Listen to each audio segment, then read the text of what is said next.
그랄TV 가족 여러분, 우리는 조선의 글 쓰는 여자들에서 지난번에는 그 동물원, 서울의 식물원 이런 것들을 보면서 여성들이 글을 쓴 것들을 살펴봤어요. 오늘은 근대의 낯선 풍경 그저 바라보고 기록할 뿐이라는 제목으로 다시 한번 조선의 여자들의 글을 보겠습니다. 강릉 김씨와 최송설당의 눈길을 사로잡은 대상은 거의 일치한다. 그녀의 기행문 서유록에서도 최송설당의 한양성중유람처럼 망국의 슬픔은 찾아볼 수 없다. 그런데 서유록을 남긴 강릉 김씨는 강릉에서 서울로 오기 전까지 곳곳에 세워진 헌병 주제소를 보면서 울분을 삼킨 이른바 애국부인이었다. 애국심 가득한 그녀에게도 창경궁의 동식물은 평생 보지 못한 온갖 동물과 식물이 가득한 곳이었다.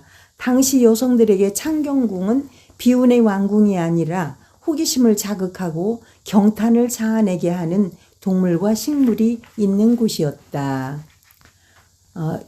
이거는 이제 한양성중유람에 써 있는 글을 한번 읽어볼게요. 조선의 여자가 쓴 거예요. 봉각층계 빗긴 길로 박물관을 당도하니 금속자기 서화 고물 처소처소 가득가득 그 중에 이상한 일 섰고 앉은 저 보처는 불지종가 통도사요 법지종가 해인사라 법당 정전 굉장하고 단청 채색 화려한데 3층 포단 탁자 위에 편히 반석 높이 앉아 12대로 등양담이 갖은 공양 받들더니 갑자기 지위 변하여 박물관에 들단 말인가. 감중령 꼽은 손에 향하 사수 미진케 하라. 이게 한양성중유람이라는 책 중에 들어있는 거예요. 한양성중유람의 작가 최송설당, 여자 작가죠. 최송설당은 마지막으로 박물관 계단을 오른다. 1911년에 촬영한 사진을 보면 박물관에 들어가기 위해서는 계단을 올라야만 했는데 최송설당도 그렇게 계단을 올랐을 것이다. 한양성중유람은 비교적 사실적으로 당시의 모습을 담고 있다. 박물관에 당도한 그녀는 박물관에 보물이 가득하다고 감탄한다. 그런데 그녀는 곳곳에서 한 가지 이상한 점을 발견한다. 서 있고 앉아 있는 여러 모양의 보살상이 박물관에 있는 것이 이상하다고 말한다. 불심이 매우 신실했던 그녀가 보기에 통도사나 해인사와 같은 사찰에서 정성 가득한 공양을 받아야 할 보살상이 박물관에 있는 것이 너무나 이상한 일이었다. 그녀는 갑자기 부처의 지위가 변했기 때문에 이 일이 발생했다고 생각한다. 분명 그녀도 사찰에 있어야 할 보살상이 박물관에 있는 이유를 알았을 것이다. 다만 그 이유를 말하지 않았을 뿐이다. 이렇게 짐작할 수 있는 것은 이어지는 마지막 구절 때문이다. 여기에서 감중녀는 주역을 구성하는 8괴 중 6번째 괴인 감괴를 의미하지만 불교에서 불보살이 깨달은 내용을 두 손으로 나타내는 수인으로 엄지손가락과 가운데 손가락이 이어진 모양을 뜻하기도 한다. 감괴를 그려보면 태극기의 그 6개 괴와 같은데 가운데 획이 이어져 있고 나머지 획은 열려있는 모양이다. 그래서 감중년을 하다라고 입을 다물고 말을 하지 않는다는 뜻으로 쓰인다.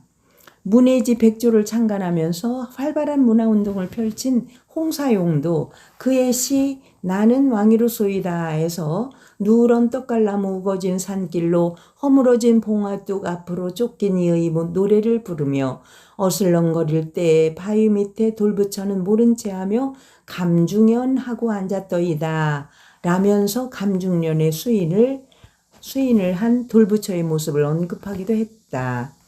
최송설당도 감중년의 수인을 한 보살의 손을 응시한다. 여기에서 그녀는 어떠한 판단이나 평가도 하지 않는다. 그녀가 생각한 것은 보살의 마음이다. 그녀가 말한 향하사수는 헤아릴 수 없는 무한히 많은 수를 뜻한다. 향하사사는 인도 겐지스강의 모래로 그 모래알을 헤아리는 일은 불가능한 일인 동시에 어리석은 일이기도 하다.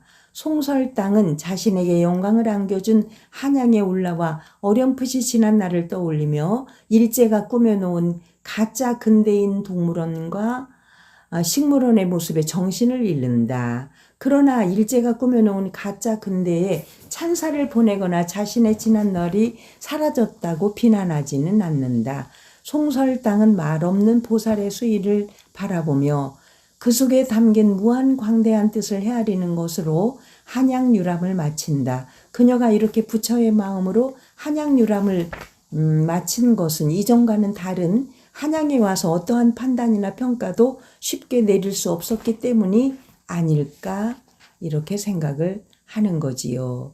이렇게 근대의 낯선 풍경을 그저 바라만 보면서 글을 썼던 조선 후기의 여인들의 모습을 우리가 여기서 엿볼 수가 있습니다. 조선의 여자들도 글을 이렇게 열심히 썼다. 우리도 글을 써야 할 이유입니다. 글알TV 윤석기였습니다. 일기를 쓰면서 우리도 우리의 족적을 남겨가시기 바랍니다. 감사합니다.